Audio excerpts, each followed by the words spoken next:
Aujourd'hui, Michel nous propose une balade sur les routes d'école des Pyrénées ariégeoises. Voici le programme de la matinée. Notre périple commence par les gorges de Saint-Georges. Je trouve ces gorges vraiment magnifiques. Les gorges de Saint-Georges se situent dans le massif des Pyrénées, au sud du département de l'Aude. Elles font partie du territoire de la Haute-Vallée de l'Aude. Ce canyon particulièrement étroit a été creusé par le fleuve Aude, qui ici ressemble plutôt à un ruisseau. Cette faille fait 300 mètres de longueur et 15 mètres de largeur au niveau de la route. Les falaises abruptes font une hauteur de 150 mètres.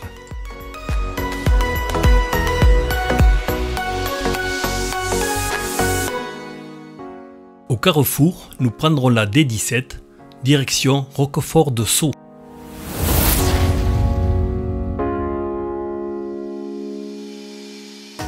Nous suivons toujours le fleuve Aude sur cette jolie petite route qui s'inue au pied de ces grandes falaises. Un plaisir pour les yeux.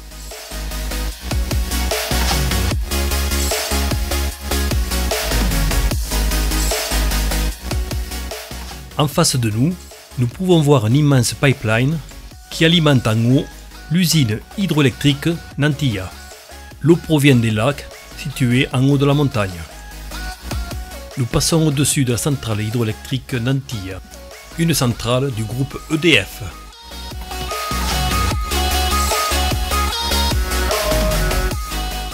Toujours de beaux paysages, un régal de rouler sur ces routes.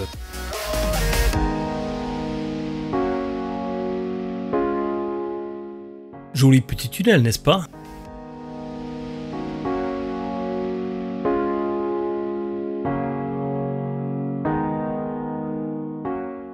Oula! Il ne faut pas oublier que sur les routes de montagne, il peut y avoir de jolies pierres sur la chaussée. Nous passons devant l'église Saint-Martin, à Roquefort de Sceaux.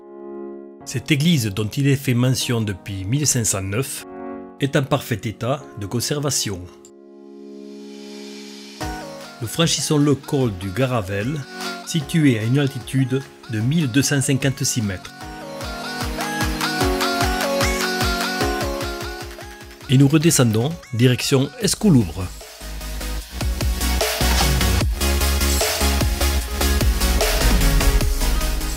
Un panneau nous indique du gravier sur la route d'Escoulouvre. Petit temps de réflexion. Puis finalement nous prendrons cette route qui malgré tout sera plus directe et nous évitera un détour.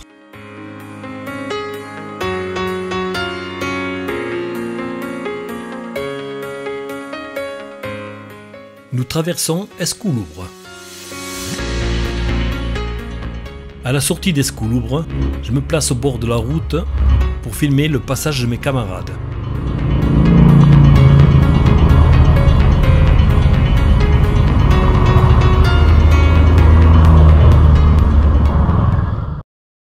Nous emprunterons la D84, qui est une petite route en flanc de montagne avec des vues incroyables. Un peu plus loin, toujours dans des routes forestières, nous passons au-dessus du ruisseau d'Aguzou.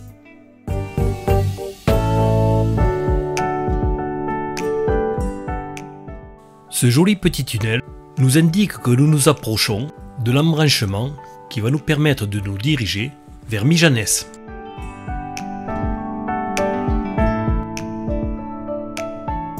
Une fois que nous passerons le pont qui enjambe l'Aude, nous arriverons au carrefour entre la D84 et la D118 et c'est là que nous nous dirigerons vers Mijanès.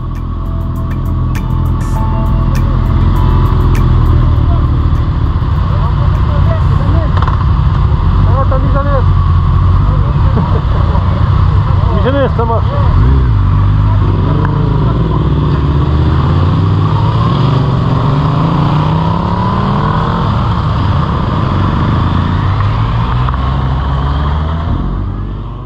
Ce bâtiment en forme de château fait partie de la centrale hydroélectrique EDF.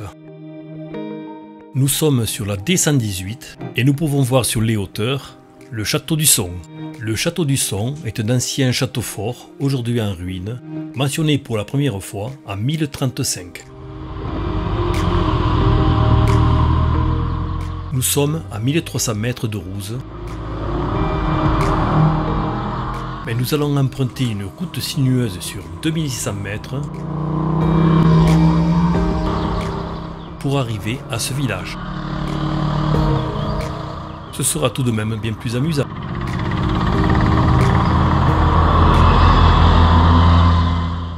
Une fois que nous avons traversé Rouzes, nous allons nous octroyer une petite pause.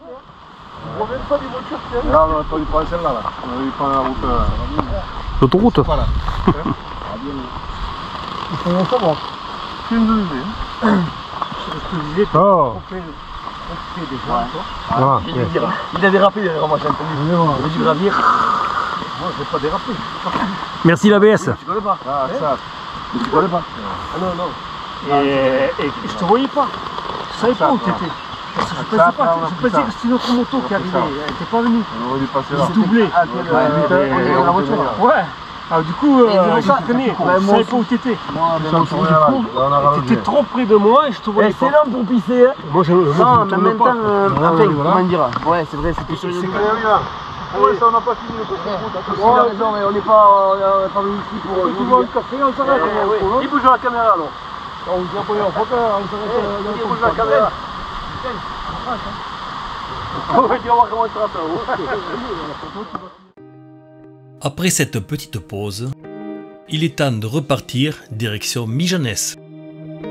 Ce qui est dommage, c'est que les nuages sont bas et que nous risquons de rouler dans le brouillard. Mais ce n'est pas ça qui va nous démonter, n'est-ce pas? Nous voilà arrivés au joli petit village de Mijanès. Je m'arrête juste à l'entrée du village pour laisser passer tous mes camarades.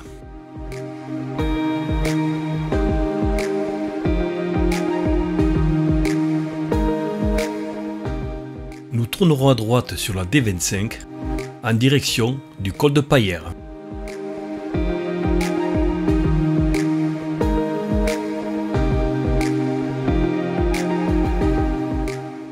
Ce pont enjambe une rivière appelée la Bruyante.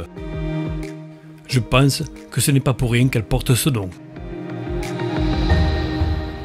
Un petit salut à deux motards qui ont dû s'arrêter pour voir les ânes. Tu te demandes pourquoi on roule à gauche. Il suffit de regarder le sol et tu comprendras qu'on n'aime pas trop les projections de bouse de vache.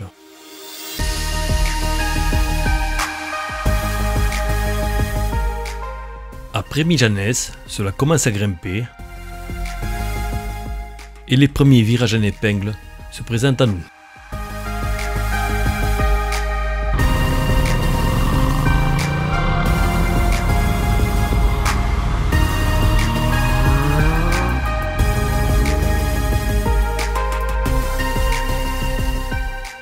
Quand je te disais que les premiers virages en épingle arrivaient, ce n'était pas une blague. Mais les meilleurs restent à venir.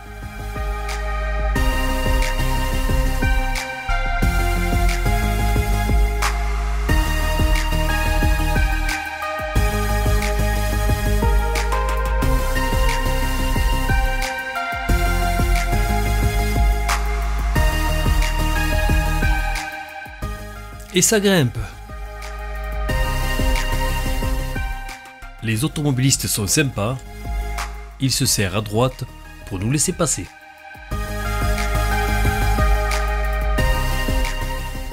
Nous passons devant la station de ski de Mijanès-Donnezan. Cette station est à 6 km du col et possède 26 km de pistes de ski nordique ainsi que 12 km de pistes de ski alpin. Il y a d'ailleurs Saint-Eleski.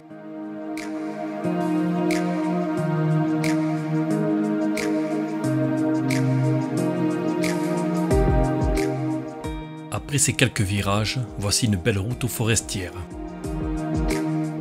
Et comme il fallait s'en douter, nous rencontrons du brouillard. Dommage pour les belles vues.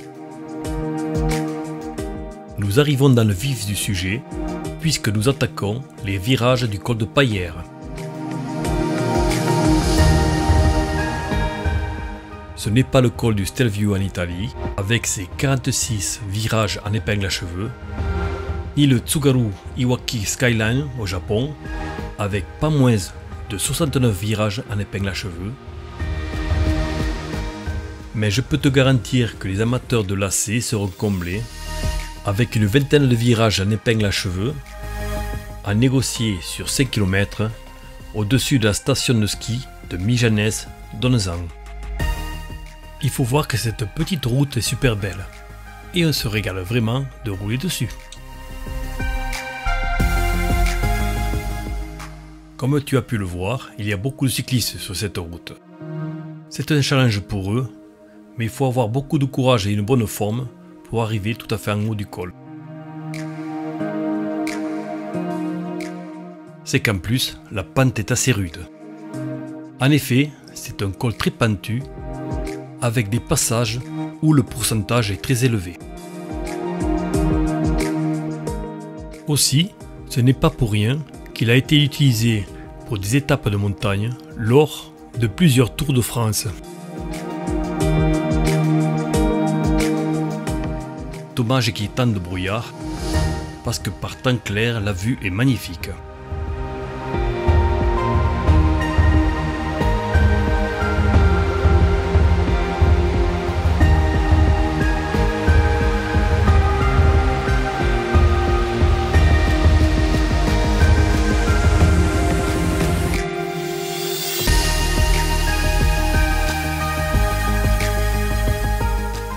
Malgré ce temps, c'est tout de même une belle montée.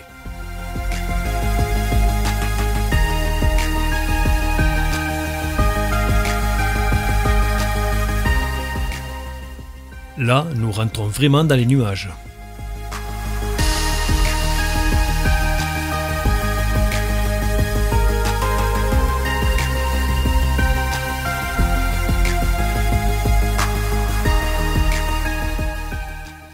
Ce brouillard rend l'atmosphère étrange et mystérieuse. On pourrait imaginer un film où quelques motards traversent la brume épaisse et se retrouvent projetés dans un autre monde.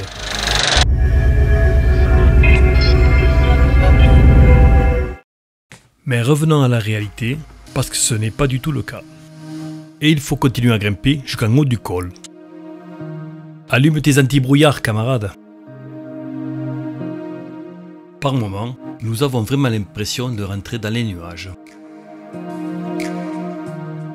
À certains endroits, et avec cette purée de poids, la visibilité est vraiment réduite.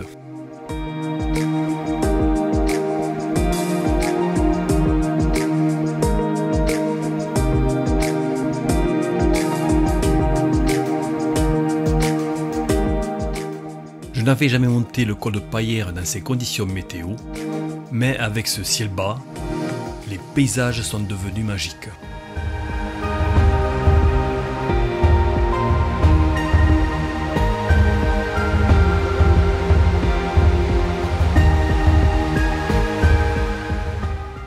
Regarde un peu cette vue. La nature est vraiment époustouflante, mais qu'une beauté.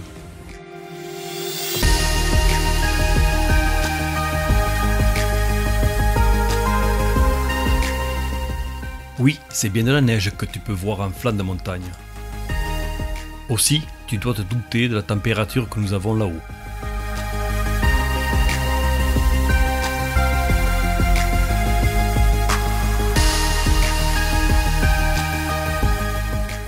Ça y est, nous arrivons au col de Paillère. Le Tour de France a souvent emprunté ce col qui est classé hors catégorie.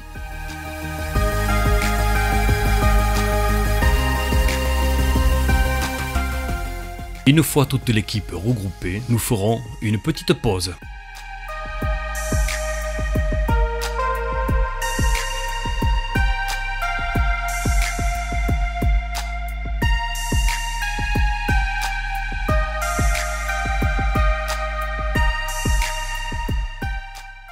Maintenant que tout le monde est là, c'est le moment de faire quelques photos souvenirs.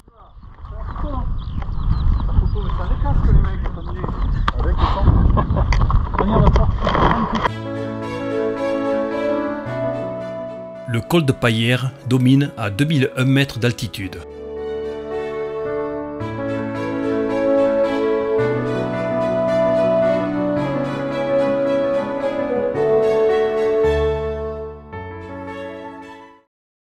Après cette petite pause, il est temps pour nous de repartir. Nous redescendrons par l'autre versant, direction Ascou. De ce côté-ci, la vue est mieux dégagée, ce qui fait que nous aurons droit à de beaux panoramas.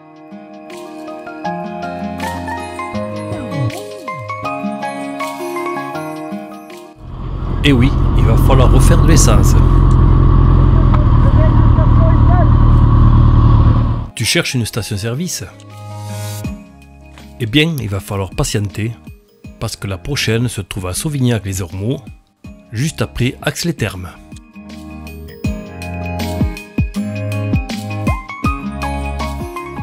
Nous allons passer devant la station de ski de Port-de-Paillères.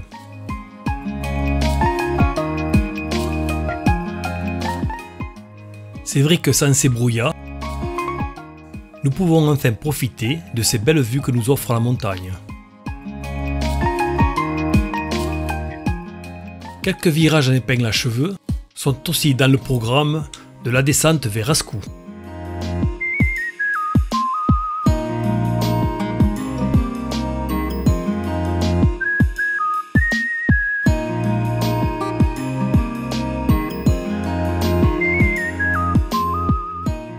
Du bord de la route, nous pouvons voir tous les lacets qui nous attendent.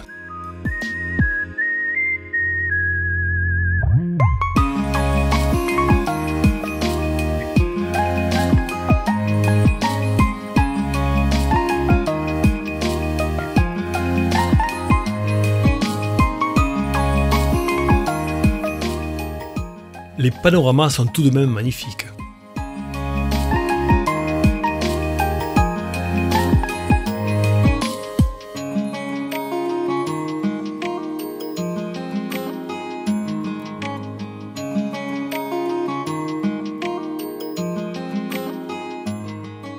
De ce côté du versant, nous croisons également des cyclistes qui font la montée d'Ax-les-Thermes jusqu'au col de Paillères. Entre nous, je préfère tout de même être à moto.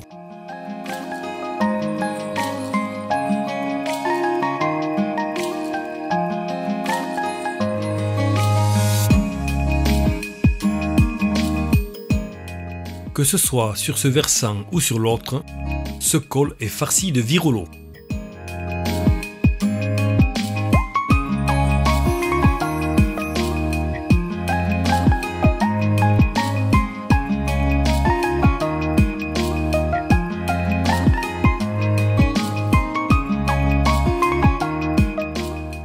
Nous arrivons à la station de ski d'Ascou.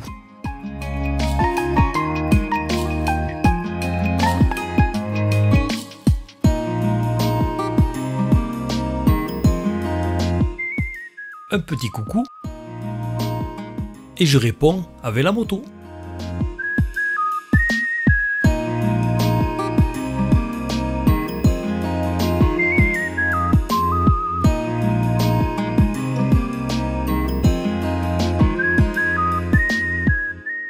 Encore quelques virages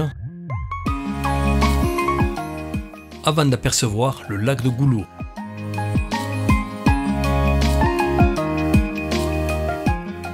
Nous allons traverser le hameau de Goulot.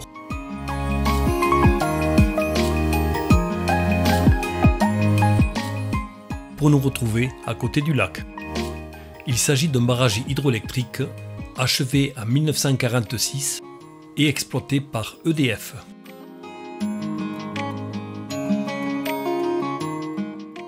Voici quelques photos de ce barrage.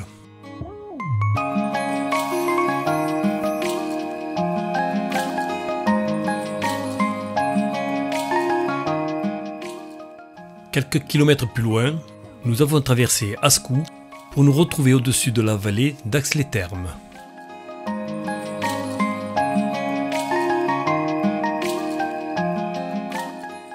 Cette petite route qui doit nous amener jusqu'à Ax-les-Thermes est remplie de virolos. Ça y est, nous sommes arrivés à Ax-les-Thermes.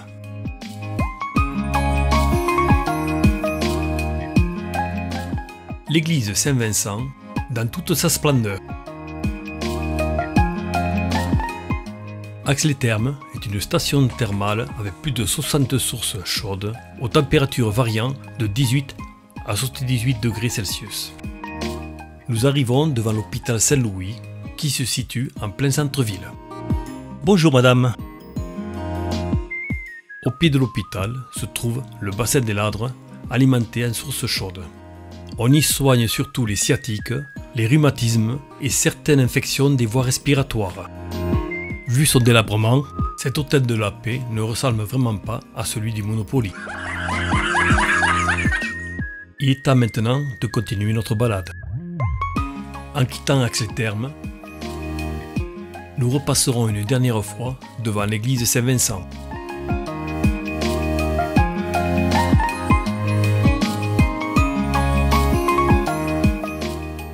Sur notre droite, nous pouvons voir l'espace thermoludique, les bains du Couloubré. Quelques kilomètres plus loin, nous passons devant l'usine de transformation de Luzenac, qui possède la plus importante carrière de talchlorite au monde. Et maintenant, il est temps d'aller se restaurer. Regardez,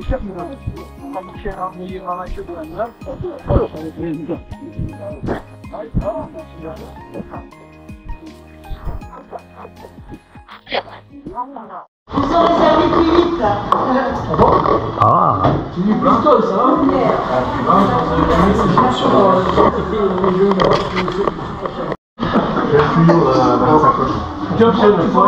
À Boursenac, tu feras le blé. La prochaine, un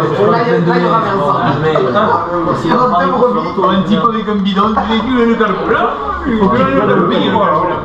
Et un tuyau, tu vois.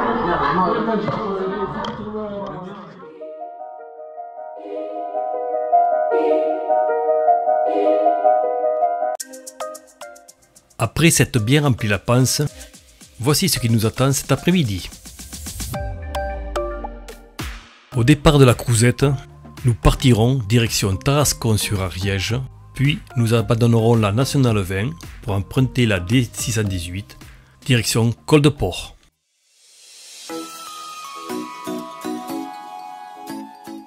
Nous passons devant l'auberge de la Sapinière pour arriver au Col-de-Port. Le Col-de-Port culmine à une altitude de 1249 mètres.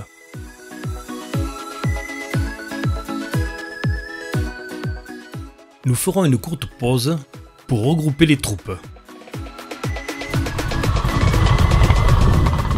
C'est vrai que ce site est magnifique, mais comme nous ne voulons pas perdre du temps, une fois tout le monde prêt, nous repartons. Nous laisserons derrière nous le col de Port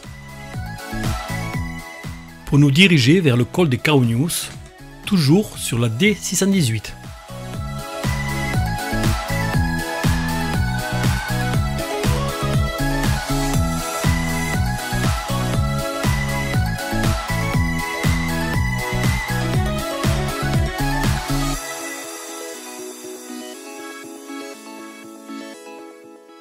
Nous passons devant le gîte Le Belvédère, et toujours avec de belles vues.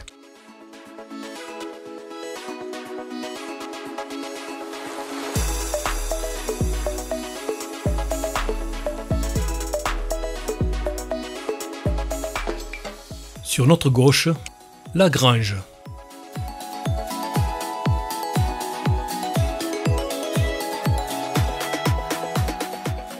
À notre droite, Barjou. Drôle de nom, mais pourquoi pas.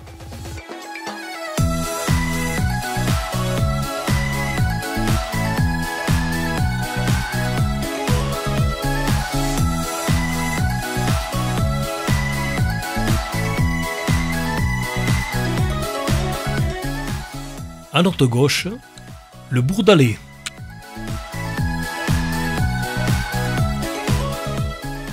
Et nous arrivons au col des Caunius, altitude 947 mètres.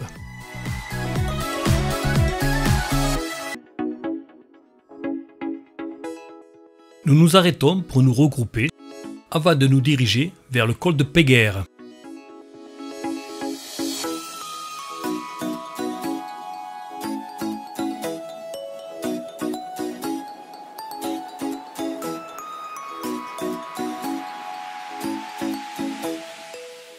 Si tout le monde est là, nous pouvons y aller.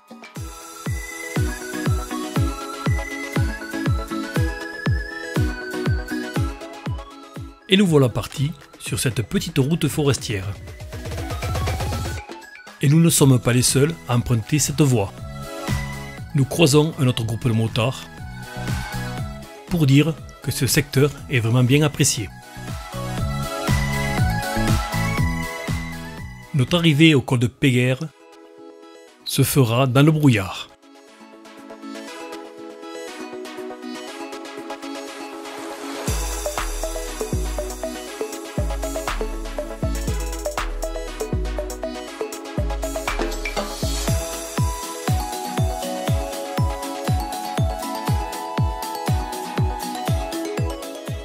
Ce joli abri pastoral est posé au col de Péguerre. Malgré mes recherches, je n'ai aucune idée de sa datation.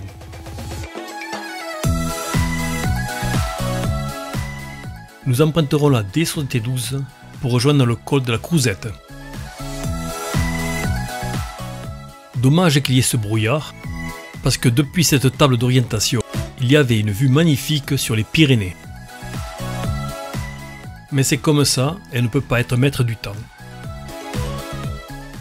Alors, continuons notre route et ne nous plaignons pas.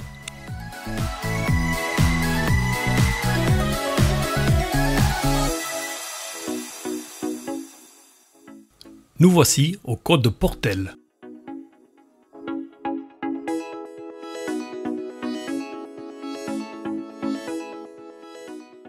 Nous passons rapidement le col de Pradel.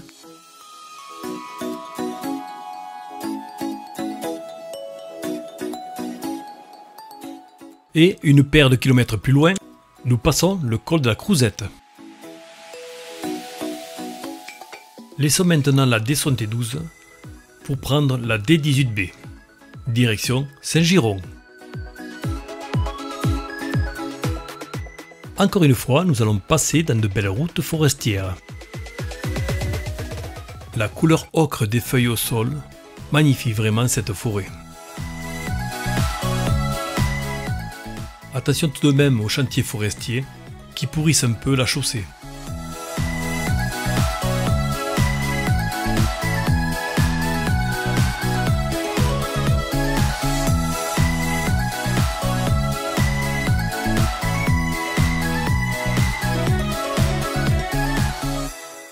Nous arrivons au carrefour entre la D18B et la D33.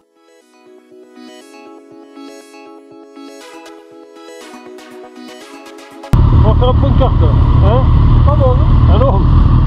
Nous délaisserons la direction de Saint-Giron pour continuer sur la D18B, direction Rimont.